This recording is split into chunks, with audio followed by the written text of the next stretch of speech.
This review has been made possible by Toyota of Naperville. As you know, Toyota has tons of brand new Toyotas available for purchase, but did you know that they also have a remarkable selection of used cars? Head on over to toyotaofnaperville.com and look through hundreds of used cars for sale right now. Alright, what's up guys? My name is Zach and today I am driving a 2009 Mini Cooper S. Up front is a 1.6 liter turbocharged inline 4 and down below is a 6-speed manual transmission. Guys, I'm super excited to be driving this here Mini Cooper S for two reasons. First of all, I've driven an older Mini Cooper S, what you're seeing on screen right now, the supercharged version. The older Mini Cooper S's were supercharged, but this gets a turbo. The second reason is that these cars are just fun. They're fun to drive, they're fun to be around, and so I know it's gonna be a fun day. Let's get back to that 1.6 liter turbo inline 4. I'll put the horsepower and torque up on the screen. It's nothing too crazy, but you have to remember of how small this car is. It definitely has a pep in its step. And it's fun to drive, but it's mainly fun to drive because of that 6-speed manual transmission. I am having a blast rowing through the gears, has very solid clicks throughout, and it's just fun. All right, we are warmed up here on the test track. Put it into first, we're gonna roll into it to be nice to the clutch.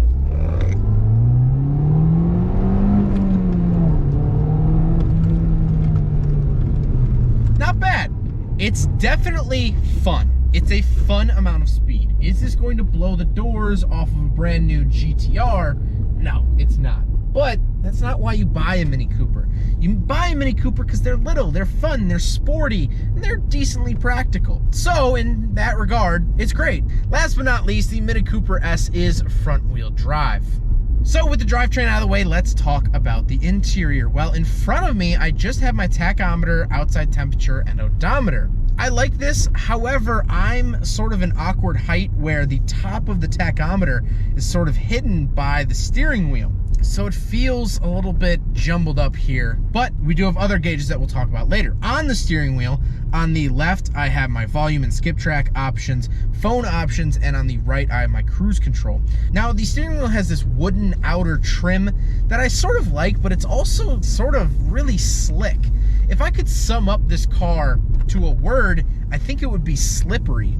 The steering wheel is very slippery. It's not the only part of the car that's like that, but I think it looks nice and it matches the wood grain on the dash. And then on the door, I just have my power mirrors. The doors have weird handles on them, both inside and out, which take a little bit of getting used to, but Mini tries to be weird where it can be weird, and I guess they decided the door handles is where it needed to be the weirdest. Moving into the center, this is where you'll find the big gauge, which is your speedometer. This has to be the largest speedometer ever fit to a vehicle. It is massive, massive, massive, massive. And I have my fuel little, almost look like sunflower seeds in the middle. Then I have like temperature, radio information on that little bar down below. I can switch between a couple things, audio, menu, tuner. I do have CD, as well as I do have aux in, which is nice. However, I don't get any USB. And that's it for your radio screen. It's just that little sliver that's takes up very little real estate inside the giant speedometer. I do have radio controls as well, music, audio, skip track, things like that. And that center dial is actually not for your volume, contrary to what I believed and probably what most of you believe too. That's actually found down below. But before we get to the volume, we have our Mini Boost CD, which is just a CD player. Man, BMW and their weird CD player names. The older E46 BMWs used to say business CD. Well, this is Mini Boost CD. What's the difference? No, like, what's the difference? There's not. It's just a name. It's weird. Down below the CD player, that's where you'll find your lone volume knob and then your climate control options.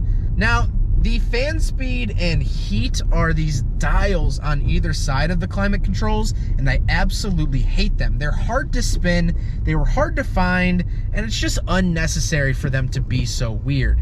Down below that, I do have my heated seat options. This is where you'll find your window controls, fog lights, and central locking, all on these Top Gun style switches. which I like. Mini Coopers have done this for a very long time. This isn't anything new. They're kind of fun and gimmicky, but again, Mini is weird in the places that don't really need to be weird. Then I do have 2 cup holders at the very bottom. Do a big friggin' bottle test, and of course the Mini Cooper fails. No surprise there. Then we come to the shifter. Now the shifter I think looks great, but again, kind of slippery. It's this hard chrome plastic, and in your hand it feels okay, but I was wearing gloves earlier this morning and my hand just kept sliding all around. Same with the clutch pedal and the brake pedal. My shoes are ever so slightly wet and I can't get a grip on any of it. That's why I say this car is very slippery. But down at the bottom of the shifter, I do have sport mode.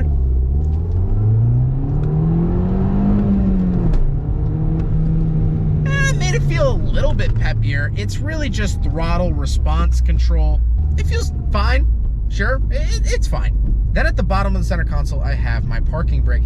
But before we get on with the rest of the video, I want to say thank you to the people who made this video possible. First up, cashforcars.com wants to buy your car. They will buy your car with a clean title, salvage title, running, non-running, whatever it may be. You can get your free quote by clicking the link in the description below. Cashforcars.com is the easiest way to sell your car. Within a couple of clicks, they'll come pick up your car in less than 24 hours. You don't even have to leave the couch, and it's absolutely awesome. Next up, we have con plates. The con plate is a suction cup mount for your license plate when you don't want to mount it to the front of your car. If you have to legally have a front license plate like you do here in Illinois, but you don't want to stick it on the front of your car, you think it's ugly, you want to take it off for car shows, whatever it may be, you can actually just put your license plate into the suction cup holder and put it in your front windshield when driving around to remain legal. You can get your con plate in the description below, and every sale helps out the channel, so make sure your car looks good with con plates. Last but not least, I want to talk about the fixed OBD2 sensor. Now, this is a Bluetooth sensor that you plug into your OBD2 port on your car, and it gives you a ton of cool information like your check engine lights, how to fix your check engine lights, approximately how much it should cost, maintenance intervals like oil change, tire rotation, brake pads, when you should change that stuff out. This is absolutely fantastic for anyone into cars or anyone looking to get into mechanics. Fixed is offering my viewers a discount through that link, so go check it out, and again, help support the channel. But with all of that out of the way, let's get on with the review.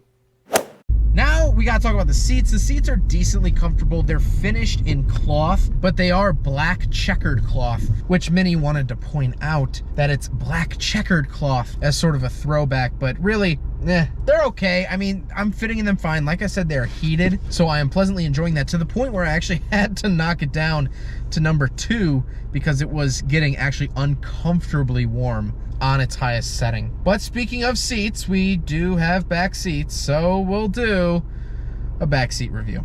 I do not make enough money off these videos to be doing this. Oh God, it's 9 degrees. Ugh. All right. So now that I'm back here, it's not the worst back seat I've ever been in, but it's not good. This is with the driver pushed up a little bit just to fit my legs back here. This seat, there's probably about 1.5 inches between the passenger seat and the back seat.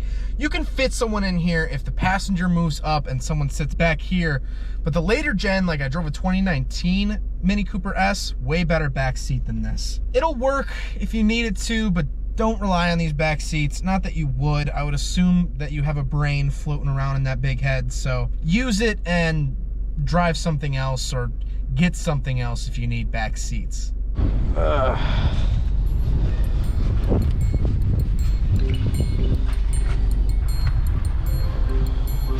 How do you open this? How do you open this? How do you open it? I can't find where to open the trunk.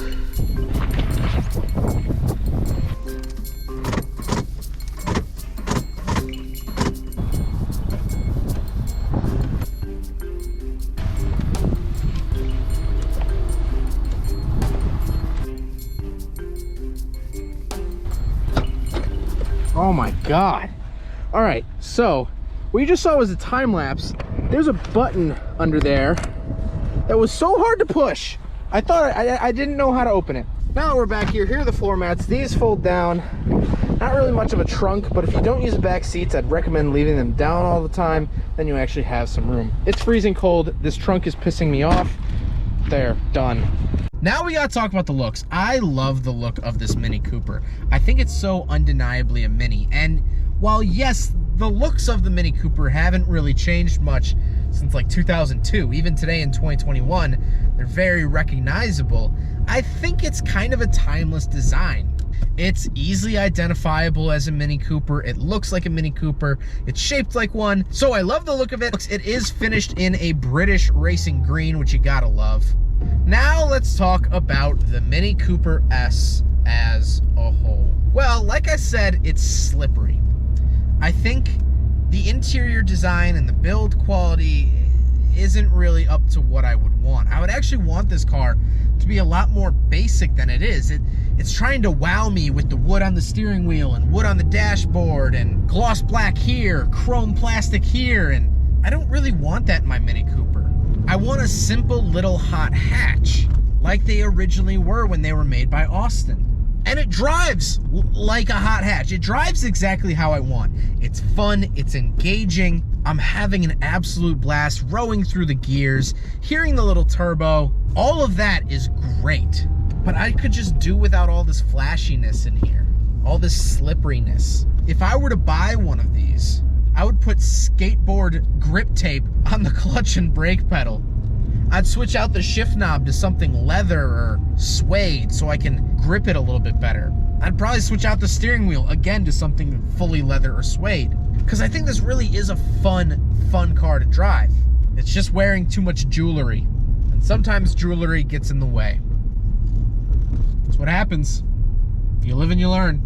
Well, I hope you guys enjoyed the video. Huge thank you to Toyota of Naperville for letting me take out their 2009 Mini Cooper S. This is one of their used cars on the lot.